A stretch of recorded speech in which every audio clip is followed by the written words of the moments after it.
So I'm just starting.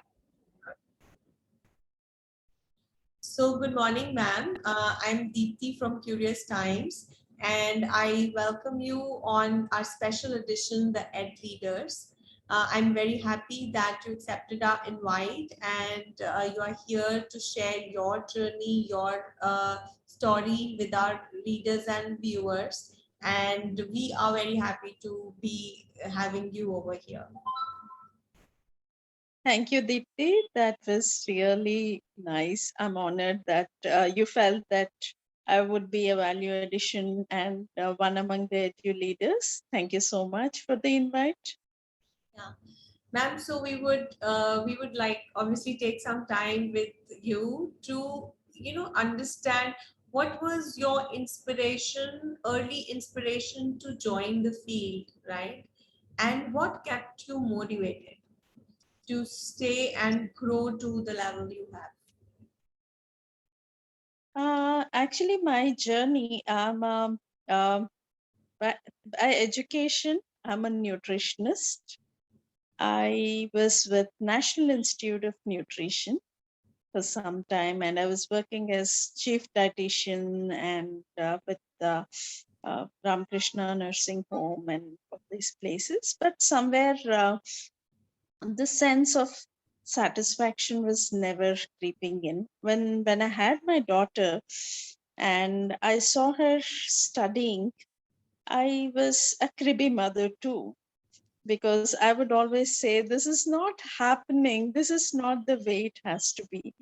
And then I realized that if really being a cribby mother is not the solution to this, and I should get back to academics. And that is where my whole vision shifted from, I changed my profession from dietary to education. And then I started my career as a teacher. And when I started my career as a teacher, it was like I was looking out for equity. That was my prime thing as a educationist, where I wanted to reach out to all. And that was a major challenge, major challenge. In this process, I got to know about learning disabilities, and how to reach out was a big question. And started dwelling further into it. And this really keeps me motivated that if I'm able to achieve equity, I have done justice to my day. I have done something to reach out to a child. So that is something which keeps me motivated, and I keep going on it. Right. So, ma'am, what were your struggles or challenges when you joined the profession, and even later on, like were you looked people looked at or judged you, saying, "Oh, you're a type, you are coming from a different field, and how would you do this?" Because there are people who are, they just do BEd, right? And that's how they come to this field. So, what were your initial sort of struggles, and even later on, you were breaking certain stereotypes, right? So, what was happening at that time? Initially, when I started my journey, and I had only this intention that I have to give it a break and start. And then at that time, I'm from a science fraternity, but I didn't get the job. There were no vacancies for that. So I started my journey with being a Hindi teacher, Oh, which was really totally out of something which was different. But I always believed in being a lifelong learner. So that was one main hurdle, where I had to learn or dwell into deeper Hindi to get to connect to the students. And my challenge was first, when they posted me, it was a new school. They posted me from KG to grade 7 or 8. And right. then I realized that each category, you require a different skill to reach out to a child. It's Yes. not the same. And being a newcomer, it was like, oh my God, how do I reach out? But yes, um, I started researching more on this and finding out ways, techniques. It was more of a self learner thing in the initial years. But then immediately in 2 years, I got placed with a school, Ganges Valley, where we were groomed as leaders, as teachers too. So that is when I started involving in exchange programs, getting to learn more about teaching. Wherever I went, let it be US or any place I went, I would communicate to students and teachers to get to learn about what is new, what is more that I can do. And this is how I groomed myself to be a teacher first. And then when it came to the leadership role, it was altogether a different ball game, because you are a policy maker, you are into decision making, which will impact the lives of students. So there, I started as a normal leader.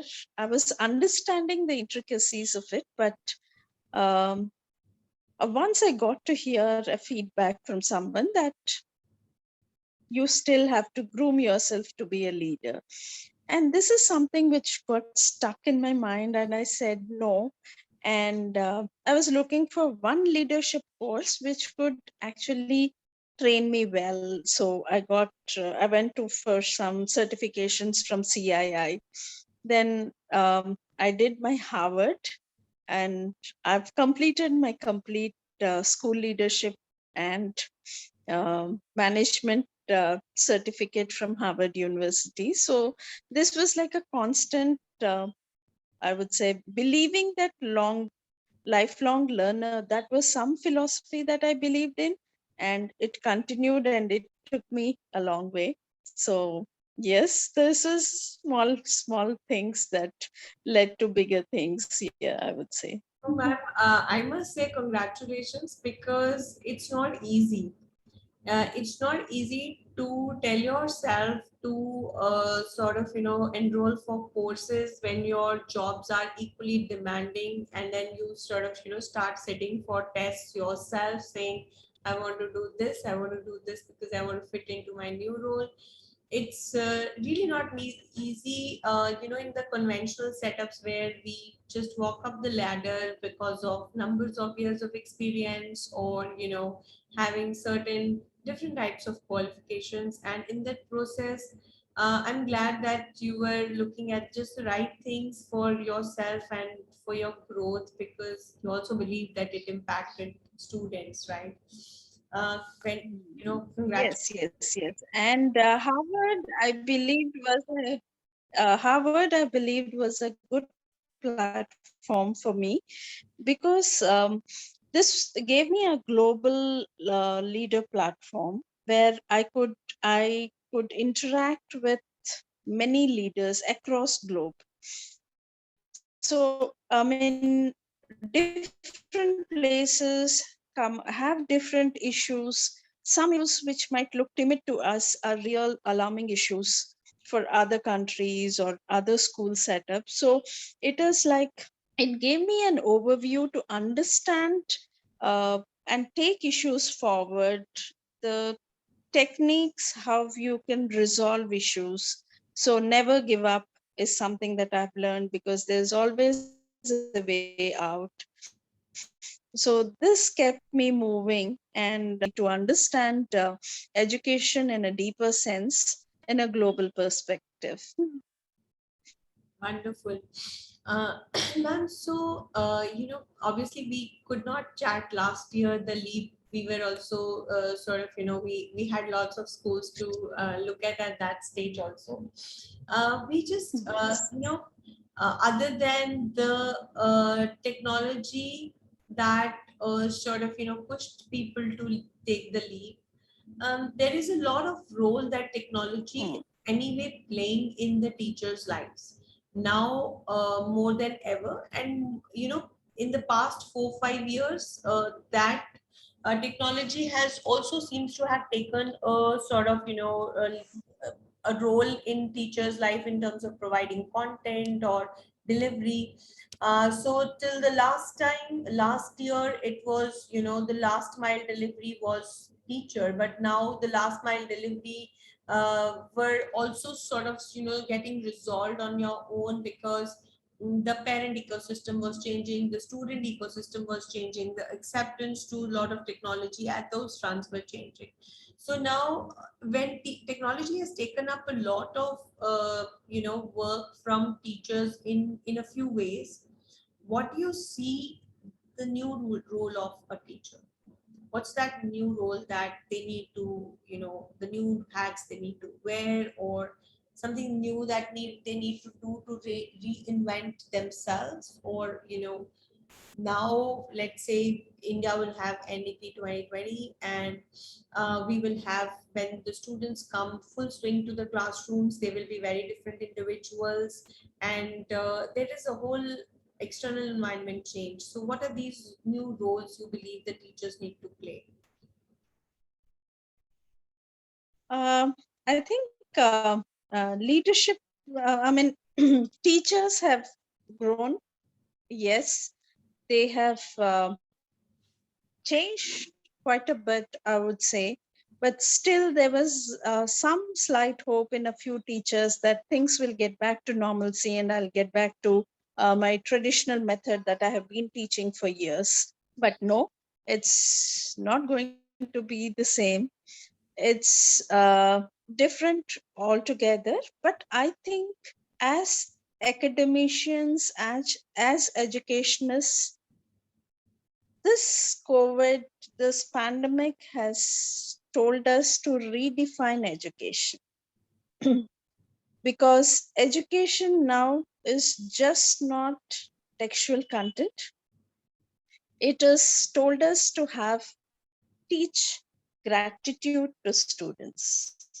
It has told us we have to be adaptable to situations, and adaptability that is very swift. So as academicians, we just don't have to just tell them that yes, adapt, but we have to show them. We have to, the teachers will have to depict themselves showing the adaptability, accepting students in the new norm.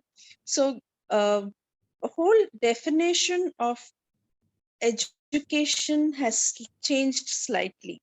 Now, if you look at the vision that even when we speak to great giants of the ITs, or let it be Microsoft, Amazon, and all, when we look at the mindsets, the skill sets that they are looking for, what is, because this has completely redefined everything. So there's a lot of adaptability, quick decision making. So these are things that teachers will have to change and teach students. It's just not the textual content. They will have to go more on skill based academics, where students will have to learn how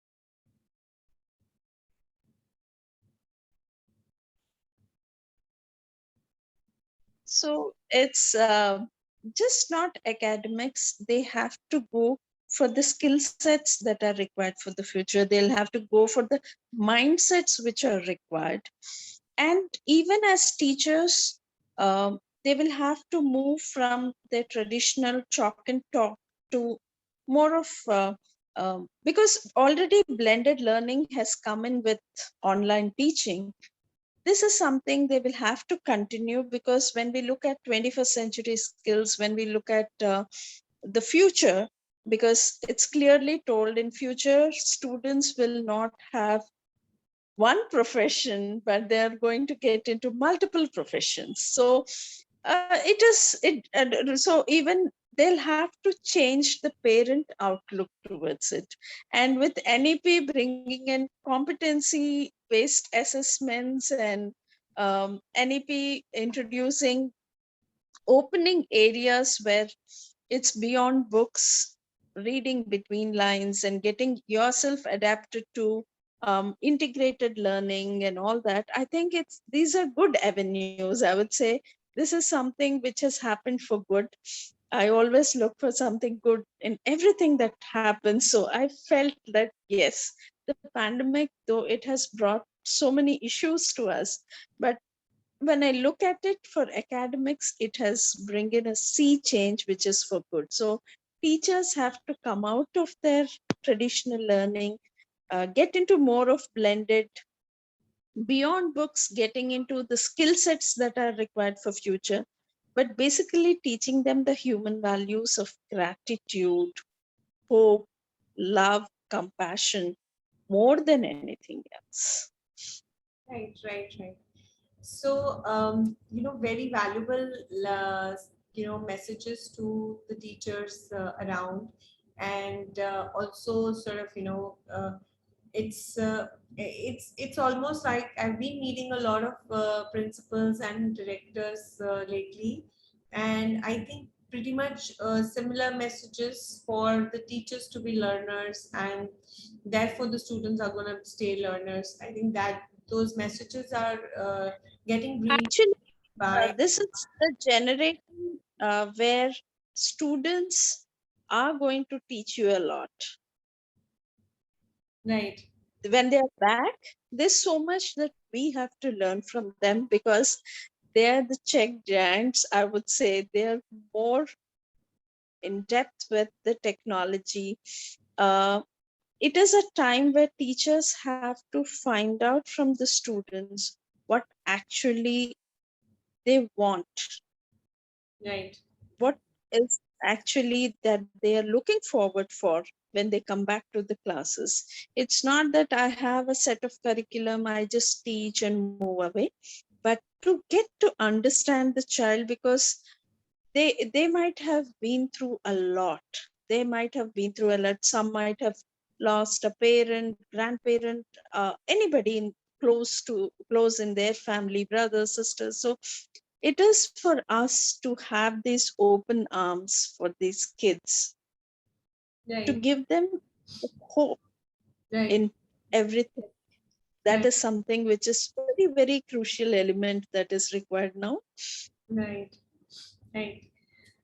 So, ma'am, I'll sort of obviously there's a lot to talk, but I'll try to sort of restrict to the time. Just wanted, some of your last messages for the students.